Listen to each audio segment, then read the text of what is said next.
Okay, well, we have Sister Cheryl Chuddock here with us, and she's going to tell us a little bit about medical coding and how you can get started in it as to earn money and support Mhm. yourself.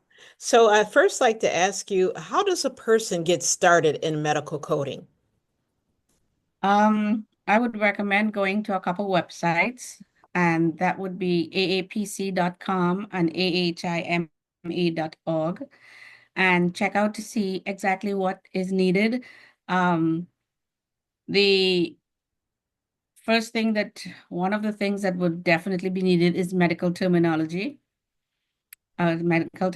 class, and that you would have to pass. What next? So is a college degree necessary to get into this field? No, it is not.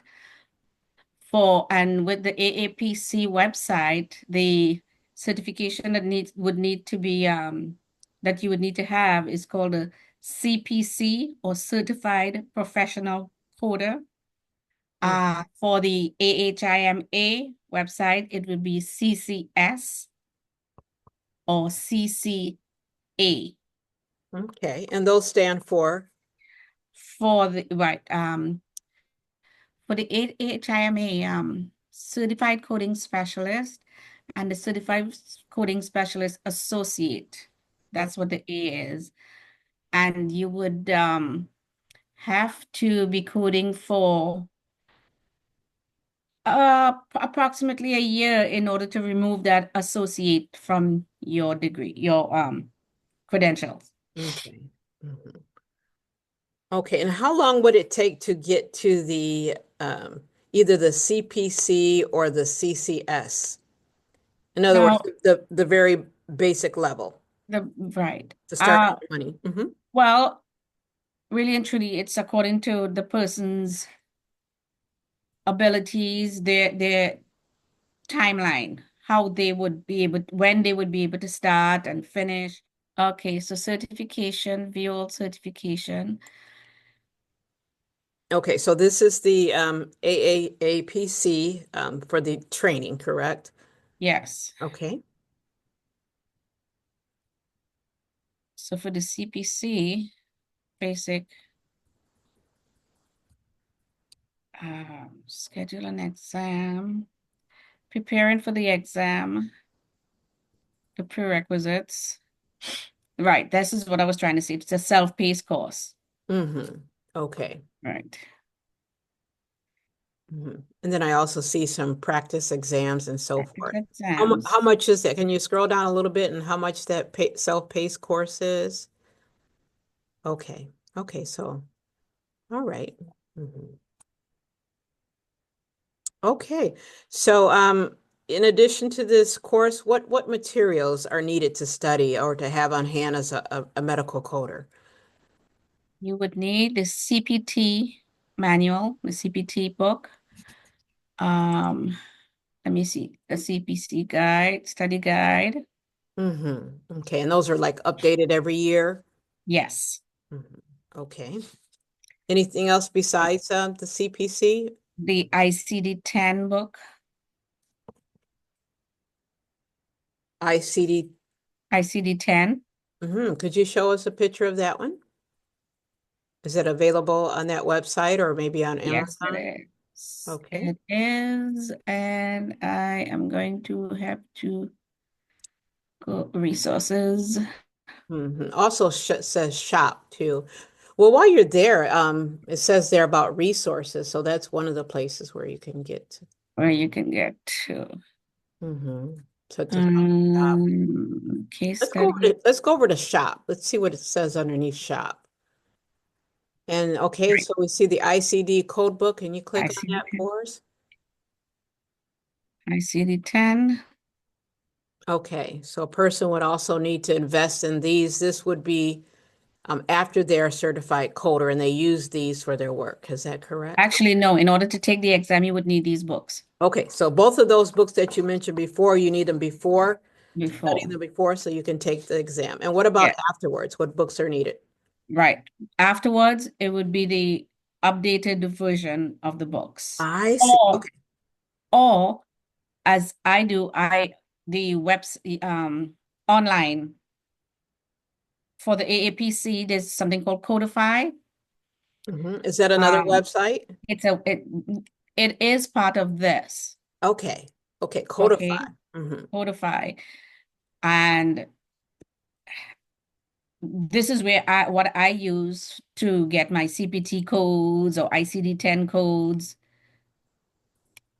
Okay. So you don't Because have it's to actually use the book. You can just go here to look things. Oh, make that it makes it very nice. yes. Okay. All right. Yeah. Is there a cost to use this one? Yes, definitely. And actually there is a cost to be on this site too. Hmm. You Okay. know, you have to be a member of this site. Um, membership. Okay. So it's a membership that they have to Yeah, use. start with aapc.com. Are you seeing where I'm going? Or Yes. Yes. right. So Hmm. just go aapc.com, medical coding and billing. And if you d don't want, I'm signed in, so Yes. Oh, that's good. Okay. right. So now, so that was the AAPC. You also mentioned another website. Okay, this is, and I am not a member of this one, so I will not be able to sign in. Come on, log me out here. Okay, and it's ahima.org, and that stands for American Health Information Management. Okay. And what's the difference between the two? And do you recommend one over the other? To me, I think the AAPC is more geared to outpatient billing. The AHIMA is more geared to inpatient billing. However, the AAPC is now offering CPCI, which is Certified Professional Coder for inpatient. So they have just, within a few years started getting into inpatient billing, Hmm. Okay. certification, inpatient certification. Okay. Okay. Let's talk about that. What is the difference between inpatient and outpatient? That Oh, that was a tricky question because it's inpatient, outpatient observation, Okay, so I'll give you a very simple scenario. You go to your clinic and maybe you get a chest x-ray and you get out. That's it. An outpatient. Okay. For an inpatient, you have to have an admission date, hospital stay, more than 24 hours. And I've been researching some of those things, and it's not the length of time, but also the procedure, because you could be in observation for a day. So there's a difference between outpatient, observation, inpatient. mhm. Is there any difference in the pay? Let's say as a medical coder, if you do inpatient or outpay, can you talk to that for us? Outpatient, inpatient coding, I believe, pays more. Inpatient coding, because for one thing, what happens is you have to have the patient's complete stay medical records and then code from the time they're admitted to the time or code while they're in there. For the outpatient coding, it's like the simple scenario. You go in, you have a chest X-ray and you're done for the most part. Hmm. Hmm. So inpatient coding is to me, it's been the one that pays the most, and it's to me more difficult. Hmm. Okay.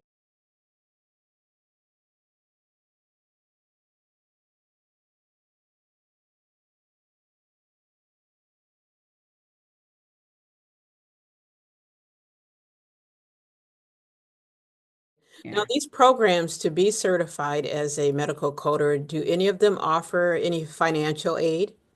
Yes. Um, if you're going through a community college, obviously, and it must be accredited, yes. Okay.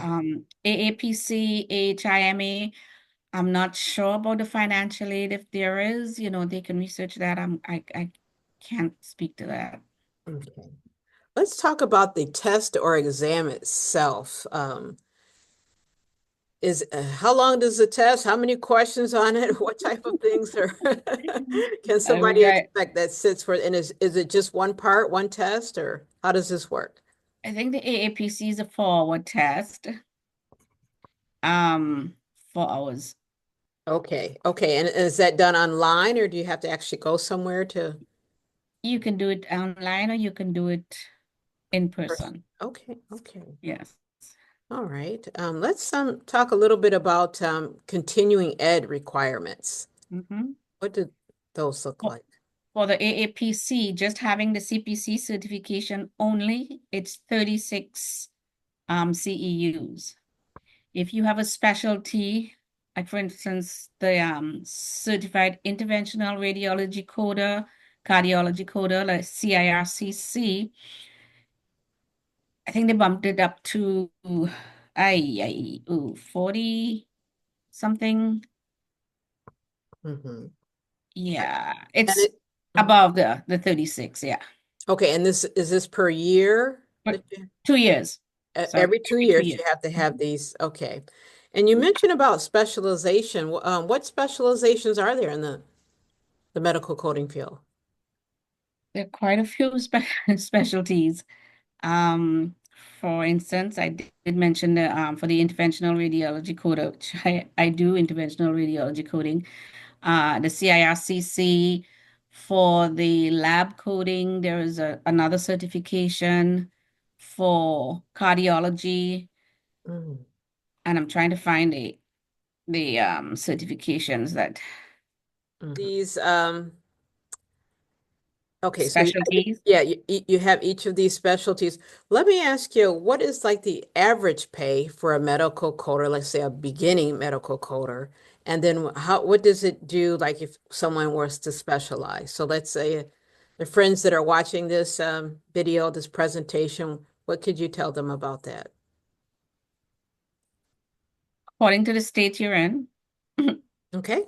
the different states pay start off different pay scale. According to the specialty, according to if you have a specialty, I should say, and the length of time you're in a position. So it's difficult to Mhm. Okay, okay.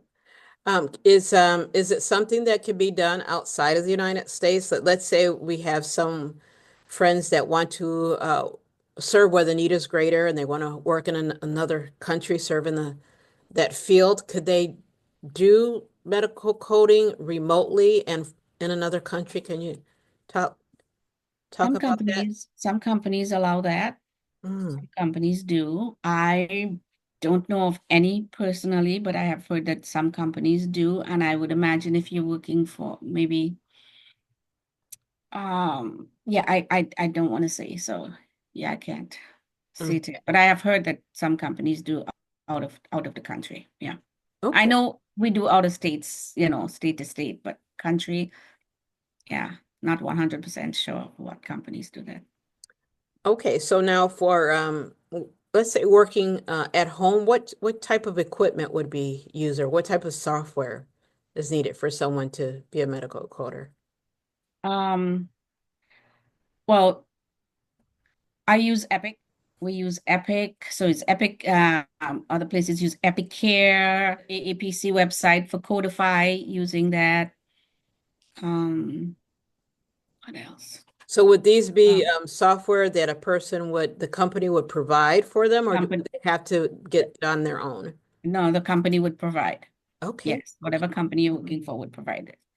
okay. So let's talk All about script, mhm, all scripts is the other one. Yeah. all scripts. I'd like to Hmm. ask just what a typical workday would be like for a medical coder. Okay. So we get our reports electronically, download the reports from Epic. Um, you also code off of Epic. So, I have a special day I do, I have all the odd days, and so I do those odd days. Um, we have, I work for the University of Minnesota Physicians, and so we have inpatients. Um, So we have to do those, the outpatients, the CSC or the clinical, the ones that are just outpatient. I should say just outpatient, but the ones that are outpatient.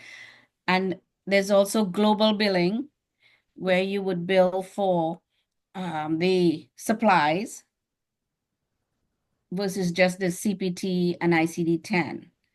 And so the CSC or the surgery clinics, you would also bill for the supplies. So, and so those, and that's the HCPCS books, HCPCS. Are you able to show us that on the screen? So here's the CPT, here's the ICD-10, and here's this HCPCS. For example, J3301 medication trial. And so that's the supplies. Okay. One of the supplies. So not only are you billing for services, but also for the supplies as well. Yes. Okay, When okay, you bill globally, yes. okay. That's kind of a little bit. What's the challenges? What are some challenges of being a medical coder? Oh, the downside of being in coding for so long, remember some of the codes, and it would be the old codes. And they're Sometimes what? the They're old codes, old codes. old Oh, diagnosis code, old CPT codes. I see. So, and before that, before ICD-10, it was ICD-9. So I still recall some of the old ICD-9 codes. So I have to go back and make sure I put the plug in the ICD-9 codes and try to get the 10 codes. And yeah, so that's the downside. Hmm. Also, not just the ICD-10. The ICD-10 is the diagnosis codes, okay? But the procedure codes, which is the CPT codes, for instance, I'll give you an example. Just the chest X-ray, they've changed that code. A one view chest X-ray, a two view chest X-ray, they've changed that code within the past few years. And I don't do those often, but I have to always try to remember what the new code is. So that's the challenge. Also, with specialties, there are bundled codes too. Hmm. Um, like for instance, let me give you an example. Um, 337,191. IVC, yes, intravascular vena cava filter. Now here the other CPTs that are included. So you have to know what is included in these codes so that you don't unbundle these. Mm. Okay. Let's talk about what's the best part of being a medical coder. For most of us, it's coding at home, Okay. especially wintertime. Okay.